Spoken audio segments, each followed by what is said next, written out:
اعوذ باللہ من الشیطان الرجیم بسم اللہ الرحمن الرحیم اللہ لا الہ الا هو الحی القیوم لا تأخذه سنة ولا نوم له ما في السماوات وما في الأرض من ذا الذي يشفع عنده إلا بإذنه يعلم ما بين أيديهم وما خلفهم ولا يحيطون بشيء من علمه إلا بما شاء وسع كرسيه السماوات والأرض ولا يؤوده حفظهما وهو العلی العظیم۔ تو آپ حضرات نے دیکھا کہ یہ آیت الکرسی جو ہے ایک دعوے پر اور پھر اس کی دلیلوں پر مشتمل ہے، اور قرآن کی سب سے اعظم آیت القرآن، قرآن کی سب سے عظیم الشان آیت ہے، کیونکہ اس میں ساری اللہ کی صفات کا تذکرہ ہے۔ تو اللہ لا الہ الا ہو، اللہ وہ ہے جس کے سوا کوئی معبود نہیں۔ الہ کے متعلق میں نے پہلے بحث کر دی تھی آپ کے سامنے۔ اور الحی القیوم، وہ ایسا اللہ ہے، کیوں معبود ہے؟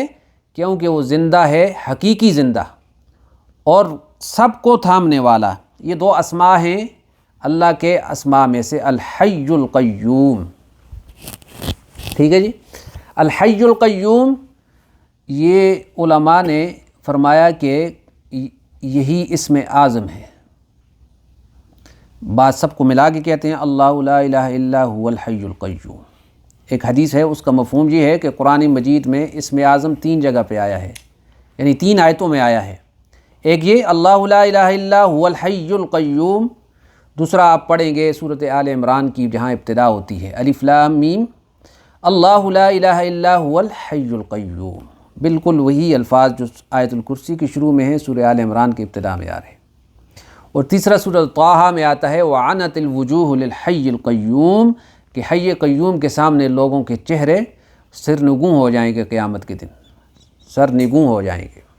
تو یہ اس سے علماء نے اور بھی بہت سے دلائل کی وجہ سے یہ فیصلہ فرمایا ہے کہ جو اسم اعظم ہے وہ اس آیت میں ہے، اللہ لا الہ الا ہو۔ اب وہ اللہ ہے، لا الہ الا ہو ہے، الحی القیوم، لیکن بہت سے علماء تفسیر اس پر متفق نظر آتے ہیں کہ وہ الحی القیوم ہے۔ اسی لیے اس سے ایک بڑا وظیفہ جو ہے آپ حضرات کو بتایا گیا ہے، جو آپ شاید پڑھتے بھی ہوں، علماء نے بڑی فضیلت لکھی اس کی، کہ یا حی یا قیوم، پورا فرما لیں، برحمتک استغیث اصلح لی شانی کلہ ولا تکلنی الی نفسی طرفۃ عین، اے زندہ اور سب کے تھامنے والے، برحمتک استغیث، میں تیری رحمت کی دہائی دیتا ہوں، میں تیری رحمت کو پکارتا ہوں کہ تو میری مدد فرما، برحمتک استغیث۔ تو یہ ذکر اپنے اذکار میں آدمی شامل کر لے کہ بہت ہی فضیلت والا اور بہت ہی افضلیت کا عمل ہے یہ۔ اور حضرت موسیٰ علیہ السلام کے پاس جو عصا تھا، بعض کہتے ہیں اس پہ یا حی یا قیوم کے الفاظ تھے، جس کو ڈالتے تھے تو سانپ بن جاتا تھا، اٹھاتے تھے تو لاٹھی بن جاتی تھی، پتھر پہ مارتے تھے تو چشمے جاری ہو جاتے تھے، دریا پہ مارا تو اس سے 12 راستے بن گئے۔ یہ سارا کیا تھا؟ الحی القیوم کے کرشمے تھے۔ پوری دعا کیا ہے؟ یا حی یا قیوم برحمتک استغیث، یہاں تک بھی یہ پوری دعا ہے۔ یہاں اصلح لی شأنی کلہ، اس کا مطلب کیا ہے؟ اصلح لی شأنی کلہ، میرے سارے احوال کی تو جو ہے نا اس کو درست فرما دے، ولا تکلنی الی نفسی طرفۃ عین، اور مجھ کو میرے نفس کے حوالے نہ فرما آنکھ جھپکنے کے برابر بھی، یعنی جس کی اللہ حفاظت فرمائے، دیا بن کر جس کی حفاظت ہوا کرے، وہ شمع کیا بجھے جس کو روشن خدا کرے، جس کو خدا جو ہے نا اپنی حفاظت کے بازوؤں میں جو ہے پکڑ لے تو اس کو کون نقصان دے سکتا ہے۔ تو یہ ایسے ہی پھر جب وہ بچاتا ہے تو کیسے بچاتا ہے؟ جیسے یونس علیہ السلام کو 40 دن مچھلی کے پیٹ میں رکھ کر بچایا اور دکھایا۔ تو الحی القیوم، اس سے ایک اور میں مسئلے کی بات آپ کے سامنے عرض کرتا ہوں کہ بہت سے لوگوں کا نام ہوتا ہے عبد القیوم، لیکن ہم جو ہے نا عام طور پر آسانی کے لیے کہہ دیتے ہیں جی قیوم، تو اس کو علماء نے بالکل ناجائز لکھا ہے، کسی کو قیوم کہنا، اللہ کے علاوہ کسی کو قیوم کہنا یہ ناجائز ہے، اور ایسا کہنے والے کو منع کرنا چاہیے اور احتیاط کرنی چاہیے اس کو۔ ہو سکتا ہے اللہ تعالیٰ اس کی ناسمجھی کی وجہ سے نہ پکڑے، لیکن اللہ کے اسماء کو کسی انسان کے اوپر ایسے فٹ کرنا جو ہے نا وہ جائز نہیں ہے۔ عبد القیوم تو ٹھیک ہے، عبد الرحمن ہوتا ہے نام، لوگ کہتے ہیں رحمان، عبد الرحیم نام ہوتا ہے، لوگ کہتے ہیں رحیم، تو یہ جائز نہیں ہے۔ یہ ایک مسئلے کی بات آپ کے سامنے آئی اس میں سے، ٹھیک ہے جی۔ الحی القیوم، اور زندگی اور موت کا اختیار اللہ کا ہے۔ اور میں نے آپ کو عرض کیا کہ سورۃ البقرہ کو سارے قرآن کا خلاصہ کہا گیا ہے۔ یہ بات پہلے گزری، یہ جو میں بات کر رہا ہوں سمجھ آ رہی ہے حضرات کو؟ ٹھیک ہے جی۔ تھوڑا آپ جب جو ہے نا رسپانس دیں گے تو پتہ چلے گا آدمی کو، ورنہ اکثر یہ ہوتا ہے کہ سکینہ نازل ہو جاتا ہے نا درس کے دوران یا آگے پیچھے۔ تو سورۃ البقرہ سارے قرآن کا خلاصہ، اور سورۃ البقرہ کی سب سے اعظم آیت آیت الکرسی، اور آیت الکرسی یہ سورۃ البقرہ کے لیے دل کی طرح ہے، اور اس میں الحی القیوم جو ہے یہ جسم میں جیسے جان ہوتی ہے۔ اور سورۃ البقرہ کے جتنے بھی باقی مضامین ہیں جو اب تک آپ پڑھ چکے ہیں اور تھوڑے باقی رہ گئے ہیں، ان کا مرتبہ اعضاء کی طرح ہے، جیسے انسان میں ہاتھ اور پاؤں ہوتے ہیں جن سے کام کاج کرتا ہے، دیکھتا ہے۔ تو آپ اندازہ لگا لیں کہ آیت الکرسی کا مرتبہ کیا بتایا علماء نے، کہ جیسے دل ہوتا ہے، اور اس میں آیت الکرسی میں الحی القیوم جو ہے یہ ایسے ہے جیسے انسان کے جسم میں جان ہوتی ہے، کہ سورۃ البقرہ کی ساری جان جو ہے اور خلاصہ الحی القیوم ہے۔ اور اسی آیت الکرسی سے پہلے بھی آپ نے 2 قصے ایسے سنے جس میں اللہ تعالیٰ نے اپنی حیات مطلقہ سے مرے ہوئوں کو کیسے زندہ کر کے دکھایا۔ پڑھ چکے ہیں نا آپ پہلے، اس سے پہلے بنی اسرائیل کا واقعہ پڑھ چکے ہیں کہ مرے ہوئے کو گائے کا گوشت لگا کر کیسے زندہ کر کے دکھایا۔ یہ ظاہری حیات ہے جو اللہ نے اس صورت میں پھیلا کر اس کو بیان کی ہے، بلکہ صورت کی ابتدائی ہوتی ہے الف لام میم ذالک الکتاب لا ریب فیہ ھدی للمتقین۔ تو یہ قرآن مردہ دلوں کے لیے ہدایت کی زندگی ہے۔ یعنی دل بھی مر جاتے ہیں تو ان کو زندگی دینے کے لیے یہ کتاب اتاری گئی ہے، اس کا مضمون ہی زندگی ہے، تو وہ مضمون پھرتا ہے الحی کے ارد گرد۔ اور باقی اس آیت کے بعد بھی آپ 2 قصے ایسے دیکھیں گے جس میں اللہ تعالیٰ نے اپنی قدرت سے مرنے کے بعد دنیا میں دوبارہ زندہ کر کے دکھایا۔ بطور معجزہ کے واقعات ایسے ہوئے کہ مرنے کے بعد، حالانکہ اصول فطرت یہی ہے کہ مرنے کے بعد قیامت کو زندگی ملے گی، لیکن اللہ نے یہ بتایا اس آیت میں یہ 2 واقعات پہلے کے اور 3 واقعات بعد کے، کہ میری قدرت کسی خاص زمانے اور کسی خاص مکان کی پابند نہیں ہے، کیونکہ میں حی حقیقی ہوں، جس وقت جس کو چاہوں جیسے چاہوں زندگی دے دوں۔ تو واقعات اس پہ دلیلیں ہیں۔ اور قیوم جو ساری کائنات کو سنبھالے ہوئے ہے، ہر انسان جو چلتا ہے، انسان کائنات کو چھوڑیں، القرآن میں ہے ان اللہ یمسک السماوات والارض ان تزولا، اللہ نے آسمان اور زمین کو تھاما ہوا ہے۔ امساک کہتے ہیں نا، پکڑنا مضبوطی سے، ان تزولا اس سے کہ وہ ہلیں۔ یہ آپ کو لگتا ہے نا کتنا بڑا کارخانہ ہے قدرت، خدا کی قدرت اور اس کی صفت قیومیت نے اس کو تھاما ہوا ہے۔ وَلَئِن زَالَتَا إِنْ أَمْسَكَهُمَا مِنْ أَحَدٍ مِّن بَعْدِهِ، اگر وہ ان کو ہلا دے تو کون ہے جو ان کو تھام کے بتا سکتا ہے، تھام سکتا ہے پھر ان کو؟ بلکہ یہ پرندے جو آپ کو روزانہ فضاؤں میں اڑتے ہوئے نظر آتے ہیں، تو سورۃ ملک میں فرمایا کہ ما یمسکہن الا الرحمن، کون ہے رحمان کے علاوہ جو ان کو تھامتا ہے؟ اس کا مطلب ہے کہ یہ وہ کائنات کے نیچرل قوانین تو اپنی جگہ پہ، اتنا بڑا جہاز اڑتا ہے، پرندہ اڑتا ہے، فلاں چیز اڑتی ہے، تو یہ قدرت کی کاریگری ہے اور اس کی صفت قیومیت کا اثر ہے، اپنی مرضی سے نہیں تھامے ہوئے آپ فضاؤں میں۔ ما یمسکہن الا الرحمن۔ اور انسان اس اپنی ذات پہ آئے، اپنی انسان سمجھتا ہے کہ میں، بلکہ سورۃ الرعد میں آیا کہ ہر انسان کے ساتھ فرشتوں کی ایک ٹولی مقرر ہے جو اس کو چلنے میں مدد دیتی ہے، یعنی اس کی حفاظت کرتی ہے، آگے سے بھی اور پیچھے سے بھی، شیاطین سے اس کی حفاظت کرتی ہے۔ اور اگر وہ آیت الکرسی کو سمجھ کر اپنی زندگی کا وظیفہ بنانے والا ہو تو پھر اس کی ایسی کاریگری ہوتی ہے، ایسی اس کو اللہ تعالیٰ یہ صفات دکھاتا ہے کہ انسان کی عقل حیران رہ جائے۔ بہت عرصہ پہلے سندھ میں جو ہے وہ ٹرین کا حادثہ ہوا، اخبارات میں آئی، 2007-8 کی بات ہے میرے خیال میں یا آگے پیچھے بھی ہوگی، لیکن میں پڑھا تھا کہ اس جو ڈبے میں لوگ تھے ان میں سے کوئی بھی نہیں بچا تھا، کیما ہو گئے تھے لوگ۔ ایک آدمی جو ہے نا ان میں سے زندہ بچا، صرف ایک، اور اس کو آپ دیکھیں لکھا ہے کہ وہ اپنے برتھ پہ سویا ہوا تھا، اوپر ٹرین کے اوپر جو اندر جو برتھ ہوتی ہے اسی ڈبے میں اس کی چھت پہ سویا ہوا تھا اندر۔ اب وہ جب ہوش میں آیا تو وہ حیران تھا کہ لوگ کیا کہہ رہے ہیں، کیا پوچھ رہے ہیں، کیا ہوا ہے۔ تو اس کو کہا بھائی تم پتہ ہے تم کہاں ہو؟ مجھے تو کوئی پتہ نہیں، کہاں لے کے آگے ہو مجھے، میں تو اپنے ڈبے میں سویا ہوا تھا۔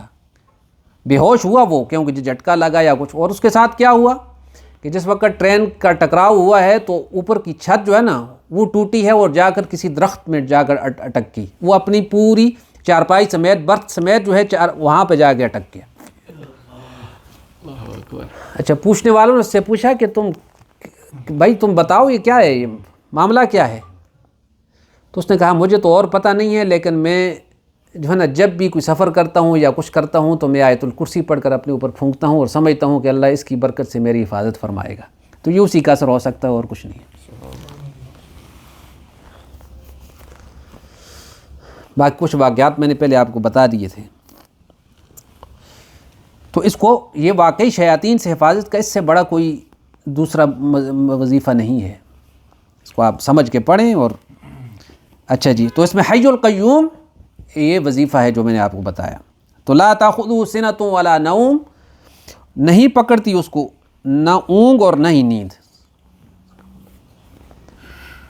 یہ جو اونگ آتی ہے تو ظاہر ہے کہ یہ کمزوری کی علامت ہے نا جی، عاجزی کی علامت ہے کہ انسان عاجز ہو جاتا ہے، بڑے سے بڑا پہلوان بھی ہو لیکن نیند آتی ہے تو غافل ہو جاتا ہے، کچھ پتہ نہیں ہوتا۔ اس کی غفلت میں چور اس کی جیب سے اگر کوئی چیز نکال کے بھی لے جائیں تو اس کو پتہ نہیں چلتا، لیکن خدا ایسا نہیں ہے، وہ اس سے بالکل پاک ہے۔ اس کا مطلب ہے کہ کمزوری اور عاجزی جہاں بھی ہوگی وہ الہ نہیں ہو سکتا، وہ خدا نہیں ہو سکتا۔ ہم مجبور ہیں کہ نیند کریں، نیند نہ کریں تو پاگل ہوتا ہے آدمی، لڑتا ہے لوگوں سے، سمجھ نہیں آتی میں کیا کہہ رہا ہوں۔ آدمی کی تو یہ حالت ہے کہ لقمے کا بھی محتاج ہے، اپنے آپ کو ٹھیک رکھنے کے لیے لقمے کا بھی محتاج ہے، سردی میں کپڑے کا محتاج ہے، سونے کے لیے نیند کا محتاج ہے، پیاس بجھانے کے لیے پانی کا محتاج ہے۔ حضرت عیسیٰ علیہ السلام حضرت مریم کو دنیا کا ایک بڑا حصہ آج بھی الہ سمجھتا ہے نا، خدا کا حصہ سمجھتا ہے کہ وہ ہماری ضرورتوں کو پوری کرتے ہیں، الہ سمجھتے ہیں ان کو، خدا کا بیٹا کہتے ہیں نعوذ باللہ۔ تو اللہ تعالیٰ نے سورۃ مریم سورہ مائدہ میں کسی جگہ پہ فرمایا کہ کانا یاکلان الطعام، تم ان کو خدا کے سمجھو تو کھانا کھاتے تھے۔ یعنی اس آیت سے استدلال اللہ تعالیٰ یہ فرما رہے ہیں کہ جو کھانے کی بھی محتاج ہوں وہ الہ کیسے ہو سکتے ہیں؟ تو اب اس سے آپ اندازہ لگا لیں کہ جن کو ہم اپنی مصیبت میں پکاریں، اگر وہ خود جو ہے نا کھانے کے بھی محتاج ہوں تو ہماری مصیبت کیسے دور کریں گے؟ تو پکار صرف اللہ کے لیے ہے۔ تو ولا تاخذہ سنۃ، اس کو نیند اور اونگ نہیں آتی۔ یہ اللہ کے حدیث میں ہے نا کہ نہ اس کو نیند پکڑتی ہے، اور اس کی شان بہت بلند ہے اس سے کہ نیند یا کوئی چیز اس کو پکڑے۔ تو اب اگلی تیسری آیت کیا تھی جی؟ لا لہو، اسی کی ملکیت ہے، ما فی السماوات و ما فی الارض، جو کچھ ہے آسمانوں میں اور جو کچھ ہے زمینوں میں۔ آسمانوں میں کیا ہے؟ آسمانوں میں فرشتے ہیں، اور اس طریقے سے وہ پورا آپ کا نظام جو آسمانوں کا یہ جو نظر آ رہا ہے، اس سے اوپر کہتے ہیں 7 آسمان ہیں جو انسان کی دسترس سے باہر ہیں، وہ اللہ ہی جانتا ہے کہ کتنی بڑی کائنات ہے اس کی۔ تو سب کا مالک وہ ہے، اور اسی کی مرضی سے اس میں سارا کچھ چلتا ہے، اپنی مرضی کوئی کر کے اس میں چلے یہ نہیں ہو سکتا۔ اور زمین میں بھی ایسے ہی ہے، جہاں تک زمین ہے، انسان ہیں، جن ہیں، تو سب کا مالک اللہ ہے، ان کی زندگیوں کا مالک اللہ ہے۔ من ذا الذی یشفع عندہ الا باذنہ، کون ہے جو اس کے حضور میں سفارشی ہو سکے اس کی اجازت کے بغیر؟ شفاعت کا تصور اس پر میں نے بات کر دی تھی پچھلی بار۔ کون ہے ایسا جو اس کی مرضی کے بغیر شفاعت کر سکے اس کے ہاں؟ تو اس میں آپ کو میں نے یہ عرض کی تھی کہ اس سے پہلے 3 آیتوں میں شفاعت کی نفی تھی، آیت بنی اسرائیل کے جہاں سے قصہ شروع ہوتا ہے وہاں پہ شروع میں تھی لا خلتوں ولا اس میں آ رہا تھا کہ شفاعت نہیں ہوگی. پھر دوسری بات جہاں بنی اسرائیل کے قصے ختم ہو رہے ہیں وہاں پہ، اور اس آیت الکرسی سے پہلے کہ خرچ کر لو اس سے پہلے کہ وہ دن آ جائے لا بیع فیہ ولا خلتوں ولا شفاعہ، کوئی شفاعت نہیں ہوگی، کوئی چیز کام نہیں آئے گی، کوئی بارگیننگ نہیں ہوگی. لا بیع فیہ ولا خلہ، کوئی دوستی نہیں ہوگی، ولا شفاعہ، اور کوئی سفارش نہیں ہوگی. یہاں پہ پہلی بار اس کا اس بات آیا ہے اللہ کے ساتھ، الا باذنی، مگر اس کی اجازت سے. اور یہ سفارش قیامت کو میں نے عرض کیا تھا کہ ہوگی، انبیاء کریں گے، اولیاء کریں گے، صلحاء کریں گے، جس کو اللہ تعالیٰ اجازت دے گا اور جس کے لیے اجازت دے گا. یہ بات عرض کی تھی. ہر کوئی اپنی مرضی سے جس کی چاہے، یا اعلانیہ نہیں ہوگی بلکہ خفی وحی کے ذریعے پیغمبروں کے دل میں ڈالا جائے گا، انسانوں کو بتایا جائے گا، اور وہ سفارش کرتے چلے جائیں گے اور اللہ تعالیٰ ان کو معاف کرے گا. اور اللہ خود بغیر سفارش کے بھی تو معاف کر سکتا ہے نا، اس کا اختیار ہے.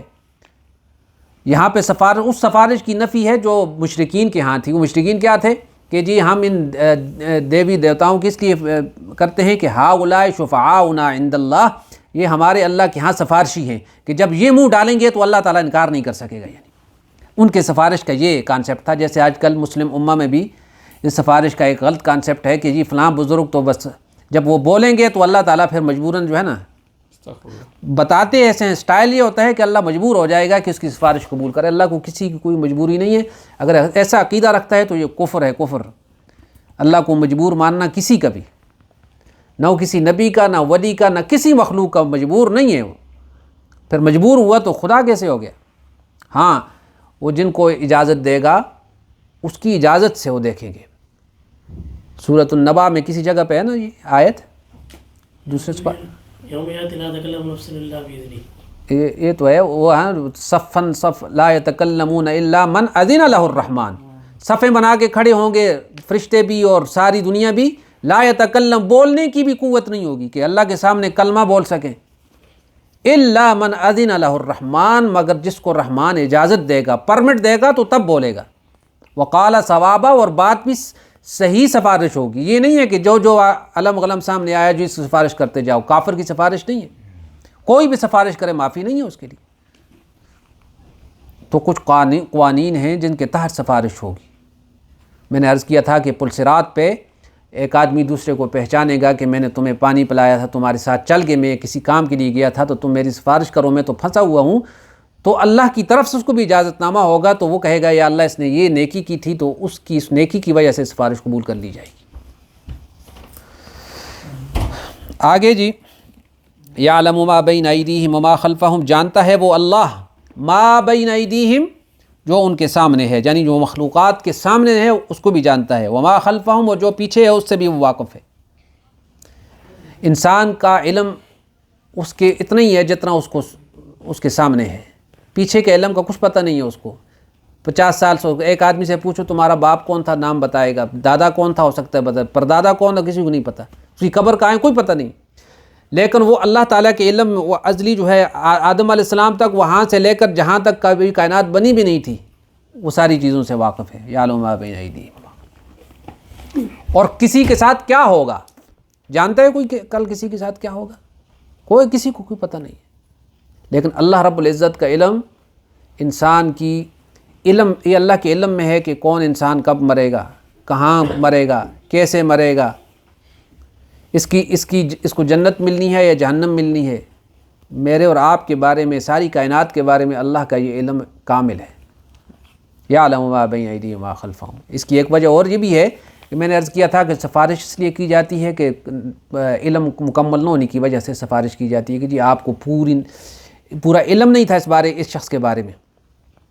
جیسے پنچایتوں میں ہوتا ہے کہ جی شہر کا بڑا آدمی آتا کہتا ہے جی جو فرد میں لکھا ہوا ہے یا جو اس کی FIR میں لکھا ہے یہ لوگوں نے جھوٹا کیس اس پہ کر دیا ہے تو میں اس کی ضمانت دیتا ہوں، صحیح بات اور ایسا آدمی نہیں ہے.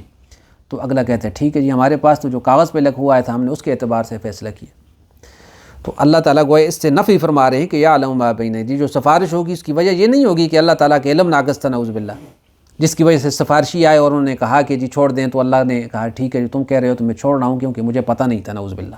ایسی بات نہیں ہے یعنی، بلکہ ان میں سفارش کرنے والوں کا مرتبہ اللہ تعالیٰ ظاہر کرے گا، ان کو عزت دے گا.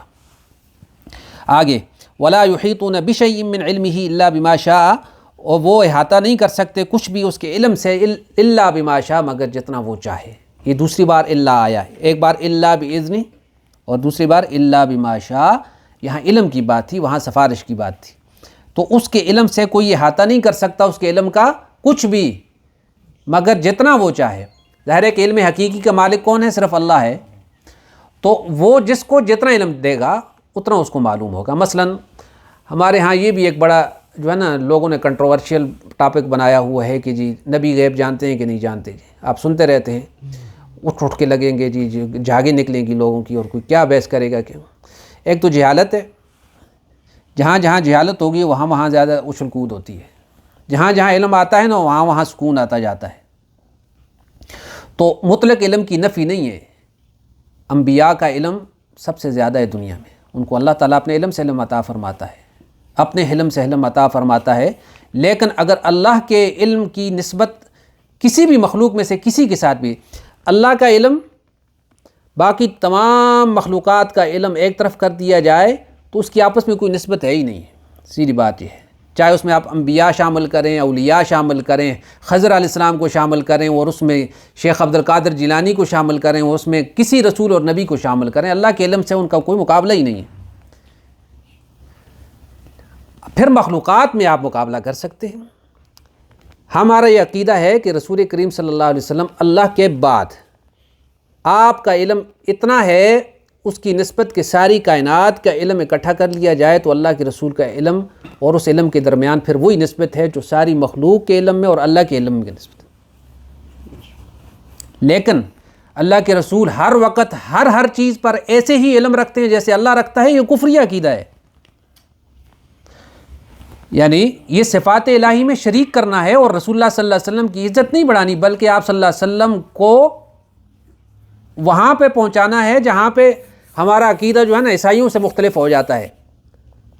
میرے ساتھ میں نے آپ کو سناتا رہتا ہوں کہ ایک پادری تھا، تو اس سے میری بحث ہوگی، تو ہم نے عیسیٰ علیہ السلام کو تو ہم مانتے ہیں، انہوں نے کہا جیسے تم مانتے ہو یہی تو ان کی گستاخی ہے۔ میں نے کہا وہ کیسے بھائی؟ انہوں نے کہا کہ تم کہتے ہو کہ وہ اللہ کے بندے تھے اور ہم کہتے ہیں اللہ کے بیٹے تھے، تو جو بندے کہتے ہو یہی تو گستاخی کرتے ہو تم۔ سمجھ آئی؟ تو وہ حضرات جو یہ کہتے ہیں کہ آپ کہتے ہو کہ جی اللہ نبی اسلام کو علم غیب نہیں تھا، تو ہم نے کہا کہ یہ لفظ ہی نہ لگا، علم غیب یہ ایک علیحدہ اصطلاح ہے، اس پہ بحث نہ کرو۔ یہ بتاؤ کہ اللہ جتنا علم ہر وقت ہر گھڑی، اگر یہی علم تم کسی بھی نبی کے لیے ولی کے لیے مانو گے تو اس کو علماء نے شرک لکھا ہے۔ باقی جس علم کی ہم بات کرتے ہیں کہ اللہ نے اپنی عطا سے ان کو علم عطا فرمایا، لیکن ضروری نہیں کہ ہر وقت ہر چیز کا علم عطا فرمایا، یہ غلط ہے یہ بات، ورنہ بہت سے واقعات کی آپ کو نفی کرنی پڑے گی۔ غزوہ بن المصطلق میں حضرت عائشہ کا ہار گم ہو جاتا ہے، منافقین ان پہ تہمت لگاتے ہیں، نبی صلی اللہ علیہ وسلم گواہیاں لیتے ہیں۔ اگر آپ کو سارے واقعات کا پتہ ہوتا تو اتنی بڑی ترتیب کی ضرورت ہی کیا پڑتی؟ تو اللہ پاک قرآن کیوں نہ دے؟ بات ہے نا جی، وحی کے ذریعے علم نبی پہ آتا ہے، اس میں کوئی شک نہیں، وہ نبی کی شان ہوتی ہے کہ وہ بتائے۔ حضرت یعقوب علیہ السلام سورہ یوسف میں آپ پڑھیں گے واقعہ، بیٹا گم ہو جاتا ہے اور رو رو کے آنکھیں چلی جاتی ہیں، اور پھر جس وقت وہ کرتا چلتا ہے تو یہاں ان کو خوشبو آنے لگتی ہے۔ کیسے جی آیت؟ قال ابوہم انی لا اجد ریح یوسف، قافلہ ادھر سے چلتا ہے کنعان سے، مصر سے، اور کنعان کی بستی میں ان کو جو ہے نا کہتے ہیں میں تو یوسف کی خوشبو محسوس کر رہا ہوں۔ تو شیخ سعدی نے اس پہ بڑا خوبصورت لکھا تھا، مجھے یاد آیا بچپن میں ہم نے پڑھا تھا کہ کسے پرسید آن گم گشتہ فرزند، کسی نے وہ اپنے گم شدہ بیٹا والے باپ سے پوچھا جس کا بیٹا گم ہو گیا تھا کہ اے پیر خرد مند گوہر، وہ بھول رہا ہوں شعر، کہ عزت دار سمجھدار بوڑھے یعنی حضرت یعقوب علیہ السلام بزرگ آدمی، یہ کیا معاملہ ہے کہ مصر سے حضرت یوسف کا کرتا چلتا ہے اور آپ کو جو کنعان میں خوشبو آنی شروع ہو جاتی ہے، اور یہاں پاس کنعان کے کنویں میں حضرت یوسف پڑے ہوئے تھے، آپ کو پتہ نہیں چلا؟ یہ بات ہے نا جی. تو انہوں نے کہا کہ ہماری مثال آسمان سے چمکنے والی بجلی کی طرح ہے کہ اندھیرے میں جب بجلی چمکتی ہے نا، کچھ بجلی نہ چمکے تو کچھ چیزیں نظر نہیں، ہاتھ بھی نظر نہیں آتا. رات کے اندھیری میں نکلیں تو ہاتھ بھی نظر نہیں آتا. بجلی چمکتی ہے تو زمین پہ پڑی ہوئی سوئی بھی نظر آنی شروع ہو جاتی ہے. تو جب تک وحی کی بجلی نہیں چمکتی ہمیں کچھ پتہ نہیں ہوتا کہ کیا ہوا. اس وقت تک وحی کی بجلی نہیں چمکی تھی تو کنعان میں پڑے ہوئے یوسف کا بھی پتہ نہیں چلا، اور جب وحی کی بجلی چمکی تو کرتا ادھر سے چلا ہے اور خوشبو یہاں آنی محسوس ہوگی. یہی ہے بات کہ جس وقت اللہ تعالیٰ جیسے چاہے کسی کو جتنا مطلع کر دے، لیکن جتنا اللہ کا جو نظام ہے، جتنا اس کا علم ہے، وہ سارے کا سارا کسی کے لیے کھول دیا، یہ غلط ہے، یہ ناجائز ایسا کہنا. تو لا یحیطون بشیء من علمہ الا بما شاء، جتنا وہ چاہتا ہے اپنے علم سے عطا کرتا ہے. باقی انسان کو دعا کرتے رہنا چاہیے نا. قل رب، خود نبی اسلام کو حکم ہوا، قل آپ فرما دیے رب زدنی علما، اے اللہ تو میرے علم میں اضافہ فرما. سب کو پڑھنی چاہیے کہ رب زدنی علما، اے اللہ ہمارے علم میں اضافہ فرما. آگے جی، وسع کرسیہ السماوات والارض، وسیع ہے، کشادہ ہے اس کی کرسی آسمان اور زمین سے، یعنی احاطہ کر رہی ہے اس کی کرسی آسمان و زمین سے، بڑی ہے، یہ بھی معنی کیا جاتا ہے، وسیع ہے اس سے. اب یہ کیا کرسی کیا ہے؟ بعض نے کہا کہ واقعی یہ کرسی، بعض روایات میں ہے کہ اللہ کی کرسی اتنی بڑی ہے کہ آسمان و زمین اس کے اندر سماتے ہیں. آپ اندازہ لگا دیں کہ کرسی کتنی بڑی ہوگی. اور پھر عرش الہی کے مقابلے میں وہ کرسی اتنی ہے جتنی کرسی کے مقابلے میں سارے آسمان و زمین ایک چھلاوے کی طرح، یعنی ایک حلقے کی طرح نظر آتے. تو عرش کتنا بڑا ہوگا. بعض نے یہ کہا کہ کرسی اقتدار کی علامت ہے، یعنی طاقت اور اقتدار اور غلبے کا استعارہ ہے. استعارہ جیسے ہم دنیا میں بھی کہتے ہیں نا جی فلاں کرسی کے پیچھے بھاگ رہا ہے، تو کرسی کے پیچھے تو نہیں، سمراج یہ کرسی تو نہیں ہے.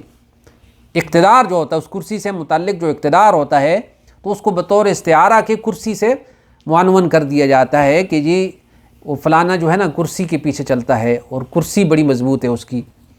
ہمارے ایک حکمران نے کہا تھا میری کرسی بڑی مضبوط ہے. تو کرسی جو ہے یہ اصل میں حکمرانی کا، اقتدار کا، غلبے کا استعارہ ہے. تو روایات میں اس کی کس ساخت کی ہے، کس شکل کی ہے، یہ اللہ ہی بہتر جانتا ہے. اس پر زیادہ ہمیں اس کی معلومات نہیں ہے. تو بہرحال غلبہ الہی کو بیان کرتی ہے یہ کرسی. ولا یؤودہ حفظہما، اور وہ نہیں تھکاتا اس کو، اور نہیں تھکاتا اس کو ان دونوں کی حفاظت کرنا. یعنی اللہ تعالیٰ ان دونوں کی، کن دونوں کی؟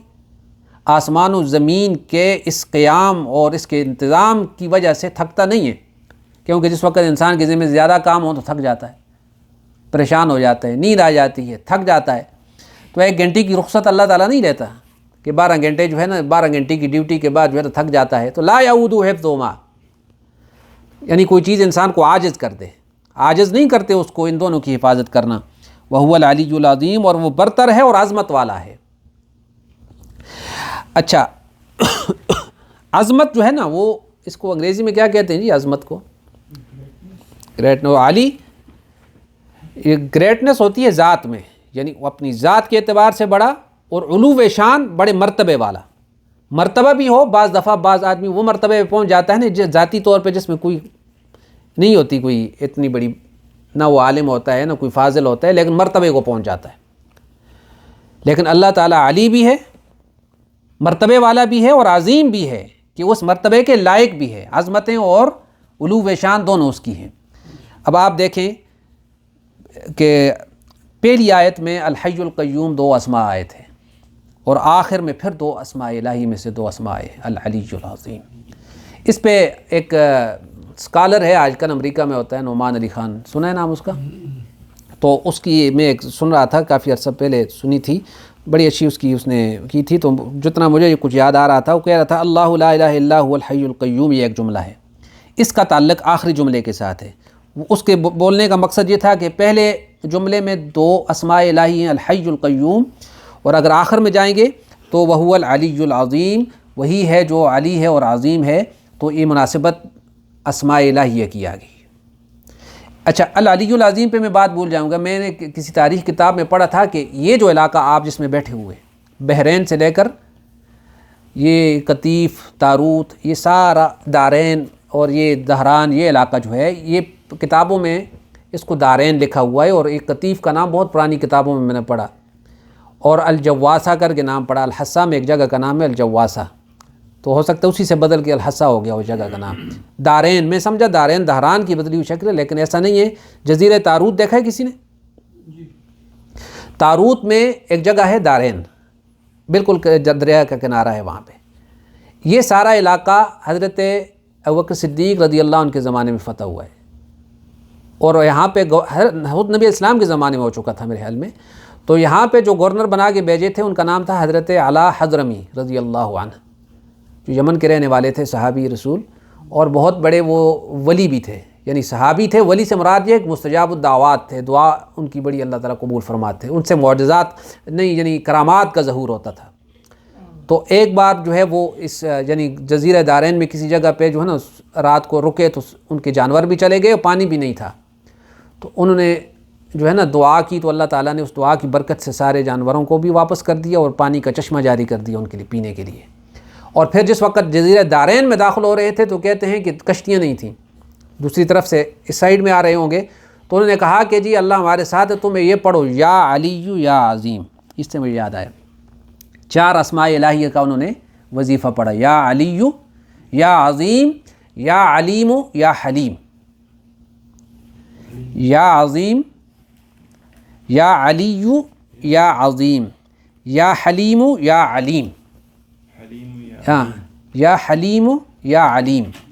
تو اس کی برکت سے انہوں نے جو ہے نا دریا کو ایسے پار کر دیا جیسے کوئی خشکی پہ چلتا ہے۔ یہ بھی کرامت ان کی میں نے، تو ظاہر ہے کہ یہ اسماء کے بارے میں بھی میں نے آپ کو بتا دیا، اور شروع والے اسماء کے بارے میں بھی آپ کو بتا دیا۔ 2 قصے جو ہے نا 2 اسماء کے بارے میں آگے، ٹھیک ہے۔ اب اس کے بعد لا تاخذہ سنۃ ولا نوم، یہ دوسرا جملہ ہے جی، اس کا تعلق سیکنڈ لاسٹ کے ساتھ آپ ولا یعودہ حفظہما، تھکتا نہیں ہے، اور تھکاوٹ کا تعلق وہی ہے نا، سنتوں سے ہوتا ہے یا نوم سے، تھکتا ہے آدمی تو گرتا ہے۔ سمجھ آئی آپس میں ربط آپ کو سمجھ آئے دونوں آیتوں کا؟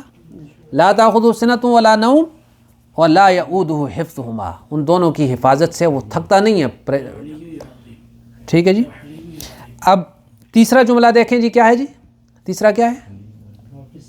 لہو ما فی السماوات و ما، اسی کی ملکیت ہے، پراپرٹی آپ کہیں تو۔ پراپرٹی میں کیا ہوتا ہے کہ چیز کا مالک کون ہے؟ ایک ہوتا ہے مالک اور ایک ہوتا ہے ملک۔ ملک بادشاہ کو کہتے ہیں اور مالک کہتے ہیں اونرشپ ہوتی ہے جس کے پاس۔ تو آسمان و زمین کی اونرشپ اللہ کے پاس ہے، تو یہاں پہ اونرشپ ہے کہ آسمان و زمین میں جو کچھ ہے اللہ کا ہے۔ اور اب وہ تیسری آیت پہ آئیں آخر سے، وسع کرسیہ السماوات والارض، کرسی کا تعلق کنگڈم سے ہوتا ہے، بادشاہت سے ہوتا ہے۔ تو جو کچھ ہے وہ اللہ کا ہے اور سب کچھ اللہ کا ہے، بادشاہت بھی اس کی، ٹھیک ہے جی، مالک بھی وہ ہے اور ملکیت بھی اسی کی ہے۔ اس کے بعد چوتھا جملہ دیکھیں کیا ہے جی، من ذا الذی یشفع عندہ الا باذنہ، کون ہے جو اس کی حضور میں اس کی اجازت کے بغیر سفارشی ہو سکے۔ اب اس سائٹ پہ جائیں تو کون سا جملہ بنتا ہے؟ اب دیکھیں ولا یحیطون بشیء من علمہ الا بما شاء، الا باذنہ کے تعلق ہے الا بما شاء کا، ٹھیک ہے جی، کہ کون ہے جو اس کے حضور میں سفارشی ہو سکے اس کی اجازت کے بغیر، اور کون ہے جو اس کے علم کے احاطہ کر سکے مگر جتنا وہ خود ہی اجازت ہے۔ یہاں بھی اجازت ہے اور یہاں بھی اجازت ہے، یہ دونوں جملے کا آپس میں یہ تعلق ہو گیا۔